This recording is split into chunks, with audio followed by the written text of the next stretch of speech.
안녕하십니까. 광고 PR 커뮤니케이션 과목 GP2의 1조 발표를 맡은 박창빈입니다.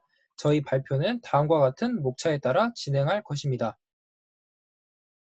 가장 먼저 저희가 선정한 주제에 대해서 살펴보도록 하겠습니다. 저희는 갑질 근절을 주제로 삼았습니다. 우선 갑질이란 불평등한 계약관계를 의미하던 갑을 관계에서 우월한 지위를 갖는 갑이 을의 자의적 권력을 행사하는 행위를 부정적인 의미로 나타낸 신조어를 말합니다. 이는 대한항공의 조현아 부사장의 땅콩 회항 사건에서 크게 이슈가 된 바 있으며 최근에는 모 걸그룹 멤버의 갑질 논란이 일기도 했습니다. 이러한 사회적 이슈를 제외하더라도 서비스직의 비중이 점차 높아져가는 현대사회에서 서비스직 근로자에 대한 인권이 무시되는 사례가 빈번하게 발생하고 있기 때문에 서비스직 노동자들에 대한 시선의 변화가 필요하다고 생각하여 이에 대한 캠페인을 생각해보게 되었습니다. 이러한 갑질 근절에 대한 캠페인의 선행 사례로는 농협과 대한민국 정부에서 진행한 사회적 갑질 근절 광고 캠페인이 있었습니다. 이 영상을 먼저 시청하도록 하겠습니다. 우와. 완성! 엄마, 우리 이제 백화점 놀이에요. 그럴까? 응! 엄마가 직원해. 내가 손님 할게. 오케이. 고객님 안녕하세요. 무엇을 도와드릴까요? 이거 환불해달라니까 왜 안 해주세요? 도대체 직원 교육을 어떻게 시키는 거예요? 제가 여기 VIP거든요? 수정아. 사장님 불러주세요. 야! 내 물건 언제 오냐고! 인사하는 법 몰라요? 아저씨 월급 제가 주는 거거든요? 잘리기 싫으면 똑바로 인사하세요. 엄마 나 진짜 잘하지? 엄마 나 진짜 똑같지? 네, 지금까지 광고를 살펴보았습니다. 이 광고에서 분명 문제 해결의 필요성은 강조되었습니다. 엄마와 아이의 역할극에서 아이가 하는 행동은 엄마의 표정에서 드러나듯 사람들의 눈살을 찌푸리게 하는 행위임이 드러났기 때문입니다. 그러나 이렇게 문제점만 부각될 뿐 이 영상에서 해결책은 전혀 제시되지 않았습니다. 이를 바탕으로 저희는 노쉐임 챌린지라는 캠페인을 제시하였습니다. 이 챌린지는 어느 곳, 어느 상황에서도 갑질이라는 것을 절대 하지 않겠다 다짐하는 캠페인을 말합니다. 이는 나는 떳떳하다라는 의미로 왼쪽 가슴에 오른팔을 둔 사진을 게시하면서 개인 SNS에 노쉐임, 우리는 모두 동등합니다 등의 필수 해시태그를 게재하고 그리고 마지막으로 다음으로 챌린지를 수행할 사람을 태그하여 게시하면 됩니다.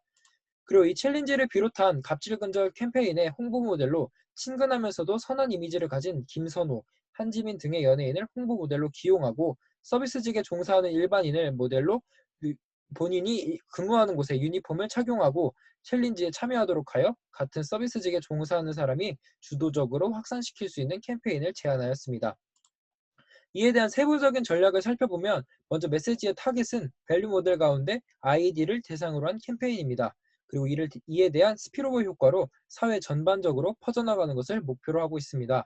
다음으로 메시지는 사회적으로 자주 문제되는 갑질을 하지 않겠다고 다짐하는 것을 공표함으로써 앞으로 하지 않게끔 하여 행동을 바꾸기 힘들게 하는 강제성을 부여하고 그리고 점차적인 갑질의 근절을 유도하도록 하는 것입니다.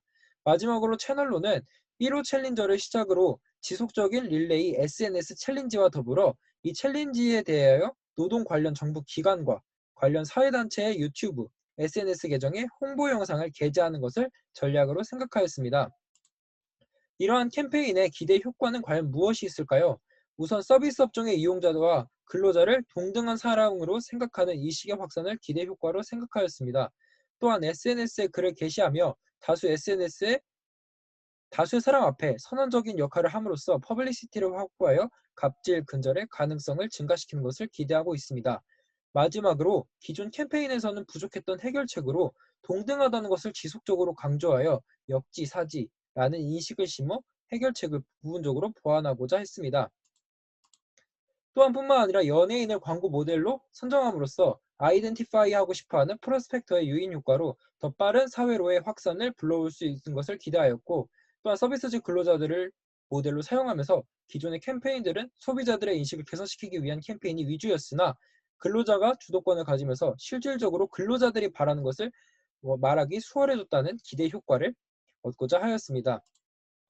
지금까지 살펴본 캠페인에 대해서 이러한 캠페인을 설계하는 데 있어서 저희가 적용한 이론들에 대해서 살펴보도록 하겠습니다. 먼저 수업 시간에 배운 내용들을 먼저 살펴보면 가장 먼저 밸류 모델스가 있습니다.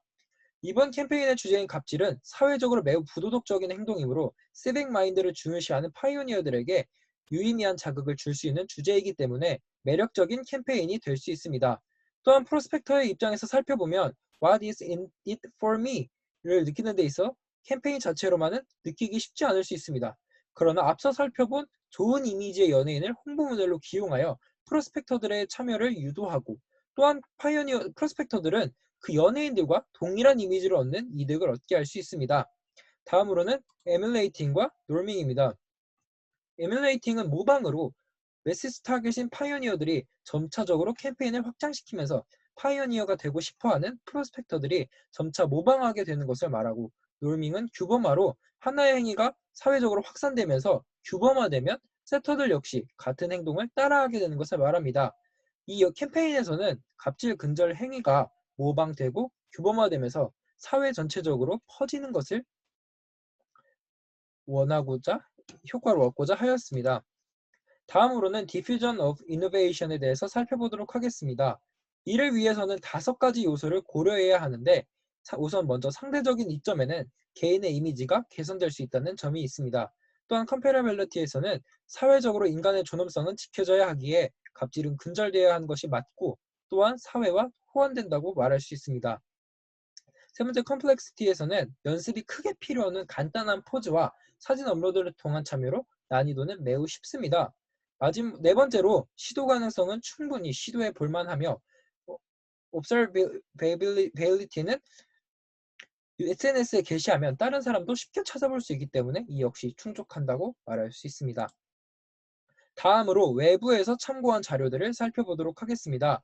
먼저 주제를 선정하는 과정에서 외부 소스를 통해서 더 큰 캠페인의 필요성을 확인할 수 있었습니다.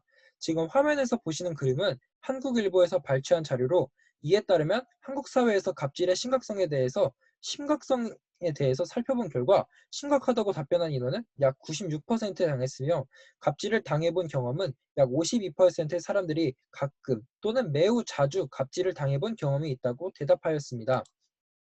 다음으로 메시지 타겟은 ID나 빠르게 프로스펙터로 퍼져나가는 것이 중요한 이유에 대해서 살펴보도록 하겠습니다.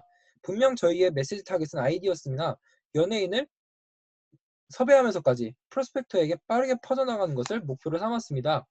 이는 지금 앞서 볼 수 있는 논문을 통해서 살펴볼 수 있는데,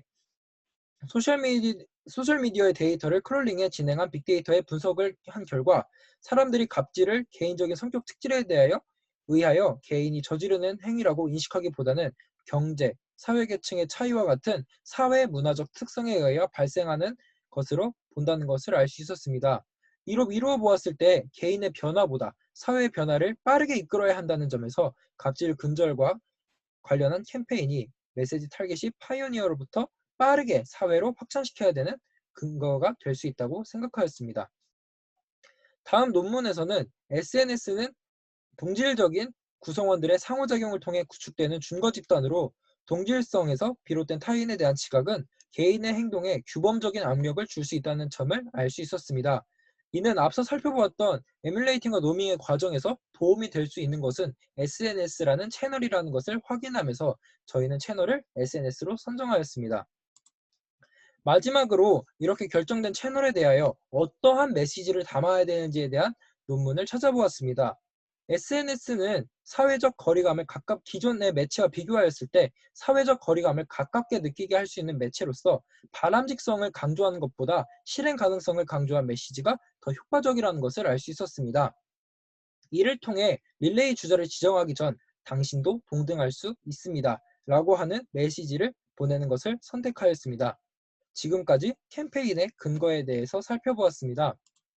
발표를 마치면서 저희가 발표에 사용한 출처를 밝히며 이상으로 발표를 마치도록 하겠습니다. 감사합니다.